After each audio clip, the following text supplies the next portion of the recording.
மத்தியிலே ஆட்சி அமைத்தாலும் குடும்ப உறுப்பினர் தான் அமைச்சராக்குவாங்க. மாநிலத்தில் தேர்தல் வந்தாலும் கருணாநிதி குடும்பத்தை சேர்ந்தவர் தான் திமுகவில் முதலமைச்சராக வருவாங்க. கருணாநிதி முதலமைச்சராக இருந்தாரு, அதுக்கு பிறகு ஸ்டாலின் வந்துட்டாரு. இப்போ உதயநிதி ஸ்டாலின் துணை முதலமைச்சராக பொறுப்பேற்றுகின்றார்.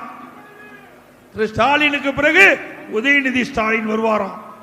ஒரு அமைச்சர் சொல்றாரு, திமுக அமைச்சர் சொல்றாரு, திமுக குடும்ப கட்சி தான், நாங்க திரு கருணாநிதி குடும்பத்துக்கு கட்டுப்பட்டவர்கள்.